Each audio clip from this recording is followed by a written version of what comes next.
भारत की कालजयी सनातन संस्कृति की दिव्यतम अभिव्यक्ति है कुंभ पर्व। पूर्व काल में जितने भी कुंभ के ये पर्व विशेषकर प्रयाग में अथवा सिंहस्थ के रूप में उज्जैनी में, नासिक त्र्यंबकेश्वर अथवा हरिद्वार में हुए हैं, वे सब अद्भुत अलौकिक हुए हैं। पर इस बार का जो यह कुंभ का पर्व है, महाकुंभ का पर्व, अद्वितीय है। गिरिकंदराओं से, हिमपत्तिकाओं से निकल कर आए करोड़ों यति योगी, तपःपूत सन्यासी, सदगृहस्थ श्रद्धालुओं का आगमन इस बात का परिचायक है कि यह अब तक के सभी कुंभों में विशालतम रहा है और संख्या की दृष्टि से अकल्पनीय, अविश्वसनीय। ऐसी कल्पना की नहीं गई थी कि 50 करोड़ तक लोग आएंगे और अभी भी चले आ रहे हैं।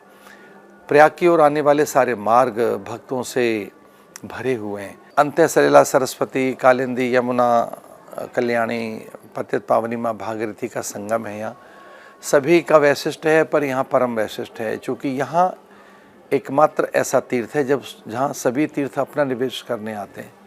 सभी तीर्थ यहाँ आते हैं और इस तीर्थराज को तीर्थत्व प्रदान करते हैं।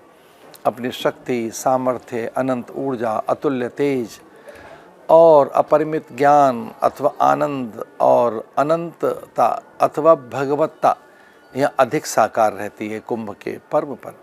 अन्य भी स्थान अत्यंत आदरणीय है, पर ये विशिष्ट है।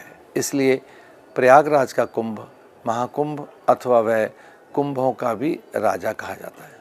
देखिए, प्राय एक जैसा ही पुण्य है, पर इस बार के स्नान का वैशिष्ट है अनंतता, अंतःकरण की पवित्रता, भगवत्ता का जागरण और अंतःकरण में जो ईश्वरत्व समाया है वह स्फुरित हो, चैतन्य हो और वह मुखर हो। तो अंतःकरण में जो भगवदीय चेतना है वह मुखर हो, प्रखर हो, सर्वत्र विकीरित हो, साकार हो, इसकी फलश्रुति है। आस्था दिखाई दे रही है, सर्वत्र विश्वास दिखाई दे रहा है। जब आस्था और विश्वास रहता है, जहाँ आस्था है वहीं रास्ता है। श्रद्धा से भरा हुआ मन ईश्वर प्राप्ति का सर्वोत्तम साधन है। श्रद्धा से भरे हुए लोग आ रहे हैं, उनके मन में अपूर्व विश्वास है, तो ऐसा कहा जा सकता है कि वो यहाँ आएँ, श्रद्धा से डुबकी लगाएं, यहाँ की पवित्रता मर्यादा का ध्यान रखें, भीड़ में एक दूसरे का ध्यान रखें। और विशेषकर यहाँ आप देख भी रहे हैं, करोड़ों लोग आए, परस्पर सबने एक दूसरे का सहयोग किया है। पुलिस के पास वेपन्स नहीं है, डंडे नहीं है, आंसू गैस नहीं है। ऐसी कल्पना की नहीं जा सकती कि 50 करोड़ लोगों को श्रद्धा से उन्हें अनुशासित किया जा सके। वो स्वयं के अनुशासन में थे, तो तीर्थयात्रियों को यह ध्यान रखना चाहिए कि वो आत्म अनुशासन में रहें, संयम में रहें। और यह यहाँ दिखाया भारत के सनातनियों ने।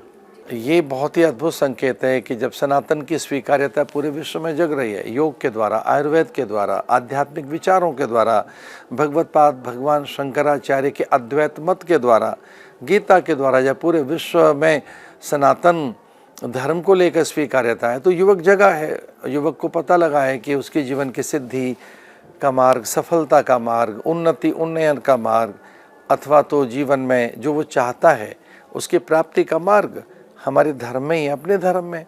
तो अपने धर्म की ओर लौट रहे हैं युवा, अपनी प्रकृति, अपने मूल पर्व और परंपराओं के प्रति लौट रहे हैं, जो बहुत ही बड़ा शुभ संकेत है। भारत के लोकप्रिय यशस्वी प्रधानमंत्री के नेतृत्व में इस प्रदेश के मुख्यमंत्री, जो भारत के अद्भुत विभूति संपन्न पुरुष हैं, आदरणीय योगी जी में संपूर्ण दिव्यताएं साकार हैं।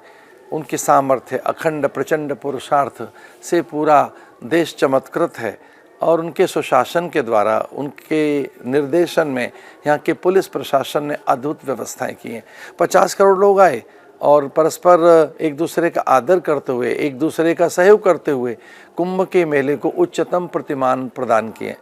मैं आदरणीय योगी जी को बधाई देता हूँ कि उनके सत्संकल्प से, उनकी पवित्र भावना से और उनके दिव्य विचारों से पूरा संसार आकर्षित हुआ है। पूरे संसार में एक अद्भुत स्वीकार्यता जगी है कुंभ को लेकर, काशी को लेकर, अयोध्या को लेकर। आज उत्तर प्रदेश में करोड़ों करोड़ों भारतीय तीर्थ यात्रा करने के लिए आ रहे हैं। ऐसा पहले कभी नहीं हुआ था। योगी जी ने सबको आमंत्रित किया, प्रत्येक ग्रामवासी को, प्रत्येक जन को, सबको, और उनके आह्वान पर सब यहाँ पहुँचे हैं। पहली बार किसी शासक ने ऐसा औदार्य दिखाया है। मैं उनके इस औदार्य के प्रति इस उनकी शुभ संकल्पना के प्रति उन्हें साधुवाद देता हूँ और बहुत बहुत बधाई। प्लास्टिक मुक्त भारत चाहिए, स्वच्छ और साक्षर भारत चाहिए, हरित भारत चाहिए। समृद्ध भारत, सशक्त भारत तभी होगा जब हम अपने घर को जैसे साफ रखते हैं वैसे गली और मोहल्ले को रखें, अपने नगर को रखें। स्वच्छ भारत की ओर आगे जाएं, साक्षर भारत की ओर, स्वस्थ भारत की ओर, समृद्ध भारत की ओर अनुशासित रहें, प्लास्टिक मुक्त भारत बनाएं। जय।